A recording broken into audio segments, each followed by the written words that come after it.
Hello and welcome to the PTOC podcast. We have with us Dr. Sandeep Patwardhan sir. So welcome sir. Thank you. Sir, what is the first thing that comes to your mind when you hear the word precision in trauma surgery? Precision in trauma surgery, the first thing that comes to my mind is my boss, Dr. Nandulad, because he taught us analytical thinking and conceptual thinking, and that should translate into surgical skill. So that unless you are very clear in your mind and you are planning, nothing you can't execute anything with precision. It's not the tool; it is the man behind the tool. So if you say precision and thinking, then I would say Nandulad. So in this digital world, how important it is to keep reading books or journals or papers? So you have all these on the digital world. Yes sir, but So in do you mean that physical books? physical books. So it's a generational thing. I think it's ultimately the same information and knowledge today is available in the digital format. As long as you are accessing it and reading it, it's the same thing as reading a book. But for our generation, we have been used to holding a book in our hand, underlining, and maybe using a marker to highlight what is important, making side notes by the side. And we are not, in our growing years, we have not used digital tools so much, though we use them now. So we still rely on the physical book as a more pleasurable thing. But I don't think there's anything wrong with using the digital tool if the same information and material is available on your iPad or tab or whatever. Okay sir. And so do you think today everyone relies too much on CT and MRI? CT and MRI to me today have become a double edged sword. Sometimes they are absolute curse because they have been made available to the public very freely at a very cheap rate, and whether indicated or not, people are just doing it left, right, center. Sometimes that creates more chaos in the mind of the patient as to the severity or the nature of the injury, or sometimes simple things like degeneration are mistaken and sold as disease, and unnecessary surgeries are done because of over investigation. So as long as you use that in a selected way for planning surgery or differential diagnosis or rare conditions, and then judiciously correlate that with your clinical findings, then it has a certain role which is useful. But people have started relying on radiologist reports to advise surgery rather than examination of patient. So it all depends on your training and how you use the tool. But making it available to public on demand, I think, is a bad idea. Only specialists should be allowed to prescribe a CT scan or an MRI when indicated. People shouldn't be able to do it on demand on their own, or GPs should not be able to order an MRI. That is what I feel. Yes, sir. And so, one surgery of yours that went wrong and you learned so much from it. Any such memory? Surgery that went wrong was actually the surgery that taught me something was not directly related to the surgery because the surgery went very well.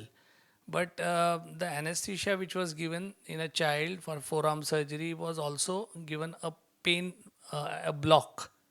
And that block took away the pain, and that child postoperatively developed compartment syndrome, which was missed and neglected probably because the child never complained of pain. So pain in a postoperative period in a child is a very important marker of trying to assess whether something is wrong.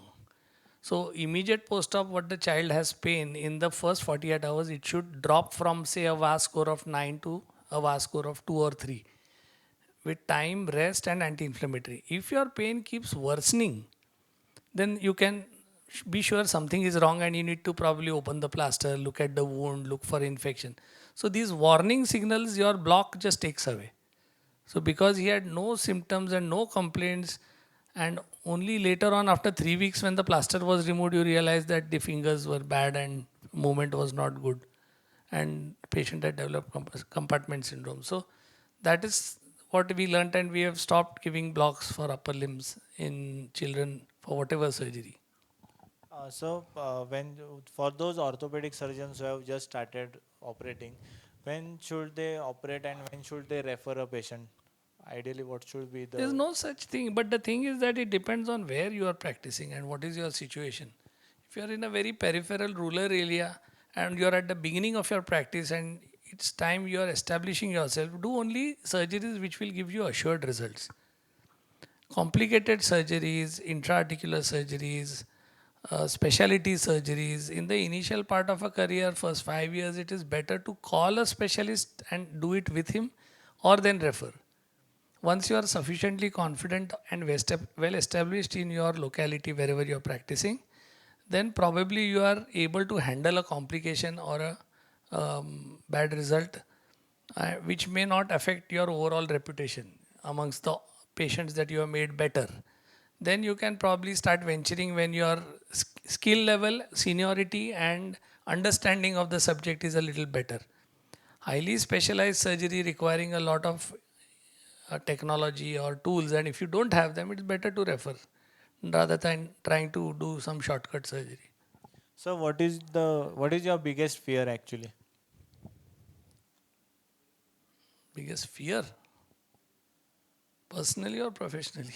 It can be anything. I don't have any specific fear, nothing really. Okay. So, sir, this year it is the 20th year of PTOC. So, any special memory or any special thoughts about PTOC over the years? Yeah, we are very happy that PTOC has evolved into the conference that it is today. And our endeavor has always been to give focus on two things. One is call the best and the most experienced faculty, give them enough time and enough opportunity to teach. We call only people who love to teach and are good teachers on and off the stage. Second, make sure they are comfortable, well taken care of, and they enjoy their 3 days and don't see that as an encroachment on their time and loss of professional practice. So they should want to come here and not look at it as a burden, because most of us who are faculties have to travel long distances and we reach the place, there is no audience, and we have a 6 minute lecture for which we have spent maybe 2 days or 3 days of work time and our own money, and there is nobody in the hall. That gives a very bad taste, or that puts us off going to any meeting, which happens at a lot of meetings. So we made sure that in PTOC, we make sure that you have enough people to listen to you. If you are a passionate teacher, I'm sure you will hold their attention because you love to teach, and you have enough to do over the next 2 or 3 days, so that you are not bored that you want to leave the place and go away after your lecture is over. You should want to be here. So we also try to keep non-academic stuff, philosophical stuff, TED Talks, think tanks, where senior people can also learn something and interact and talk about life lessons and other things other than orthopedics, so that there is good camaraderie.